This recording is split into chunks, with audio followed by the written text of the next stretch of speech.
India तो अपने सबसे टफेस्ट टाइम से गुजरा है, मतलब इससे बड़ा टफेस्ट टाइम, इससे बड़ा डिफिकल्ट टाइम इंडिया ने कभी फेस ही नहीं किया था, इससे बड़ा मुश्किल वक्त इंडिया में कभी आया ही नहीं था। आई मीन पूरा इंडिया थरथरा उठा है, कपकपा उठा है, क्योंकि एक बहुत बड़ा मसला पैदा हुआ, और मसले को पैदा करने वाले दो लोग, दोनों लड़के जो है, जिन्होंने मसले को पैदा किया है, रणवीर अलाहाबादी और समीर राणा जो है, उनके पैदा किए हुए इस मसले को जो है वो पूरा का पूरा इंडिया जो है वो सॉल्व करने चला है। और वो दोनों रहने बैठे हुए इसको पैदा करने के बाद उनको समझ में नहीं आ रहा है कि वो करे क्या, बिकॉज उनसे हो तो गया है, जेनजी जनरेशन, जो ये जनरेशन है, they don't know where to put full stop. अब इनको पता तो नहीं है, इनको ये पता है कि स्टार्ट कहाँ से होता है, लेकिन इनको ये नहीं पता कि स्टॉप कहाँ पर होता है। तो अब इस गलती को भुगत रहे हैं और जो है वो ड्रेस है बैठे। अब मतलब I will not support the गलती, बिकॉज जो गलती उन्होंने की है, जो जोक उन्होंने किया है, वो जोक काफी पथाटिक था अकॉर्डिंग टू मी। इस तरह के जोक्स तो ऑनेस्टली होने ही नहीं चाहिए, डबल मीनिंग जोक्स, ये मतलब मदर सिस्टर करना, और जो गंदी बातें करना, वल्गर बातें करना, वल्गर जोक्स करना, बॉडी पे बात करना,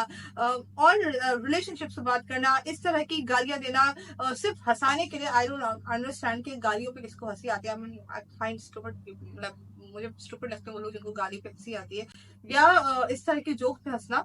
और इस तरह के जोक्स फैमिली के साथ बैठ के तो आप देख भी नहीं सकते। तो what's the point of this comedy? इस कॉमेडी का पॉइंट क्या है? मतलब आप बगैर गाली के क्यों नहीं जोक कर सकते? आप बगैर गाली के या बगैर गंदी बात के, बगैर डबल मीनिंग बात के आप क्यों नहीं जो है वो हेल्दी मतलब कॉमेडी कर सकते हो? मतलब you need that thing, like. और आई बिलीव कि जिन लोगों को इस चीजों पे हंसी आती है, मुझे उनका मानसिक संतुलन जो है वो हिला हुआ लगता है, जिन लोगों को ऐसी बातों पे हंसी आती है। बिकॉज जो नॉर्मल लोग होते हैं उनको इन बातों पे हंसी नहीं आती है, बिकॉज इसमें हंसने वाली कोई बात नहीं है।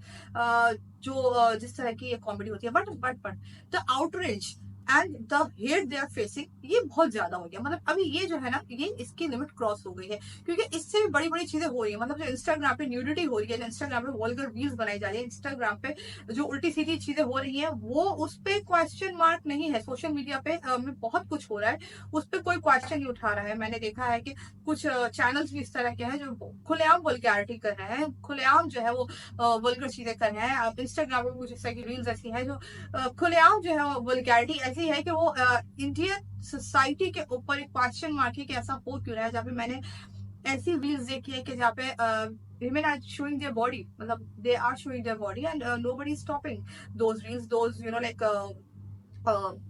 थिंग्स। उन चीजों के अगेंस्ट कोई भी नहीं क्वेश्चन उठा रहा, उन चीजों के अगेंस्ट कोई बात नहीं कर रहा। बट इन दो लड़कों ने मिलकर मसला पैदा किया, इसको लेके जो है ना बहुत बहुत बड़ा आउटरेज आ रहा है। अभी रिसेंट उनके ऊपर जो है जो फ्रेश FIR जो है वो लॉन्च हुई है, वो ये जयपुर पुलिस से। I mean wow.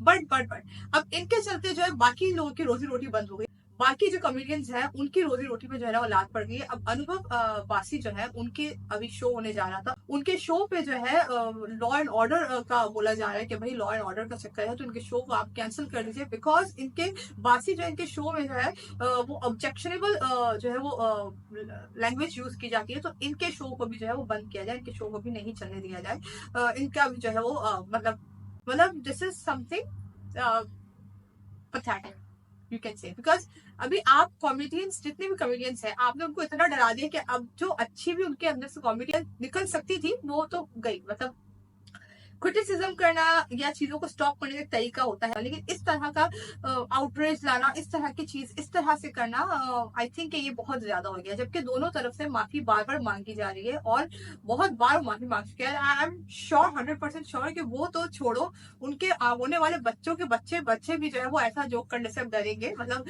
जितने भी कॉमेडियंस हैं उनको भी लेसन मिल चुका है। I think this is more than enough. जो जितना इनके ऊपर जो है वो गुस्सा, और जितना इनके ऊपर जो अग्रेशन और जितनी चीजें होनी थी वो हो चुकी है। I think this is more than enough. आपको इसके बारे में क्या कहना है कमेंट सेक्शन में जरूर बताना। चैनल को सब्सक्राइब करना मत भूलना। Thank you so much, bye.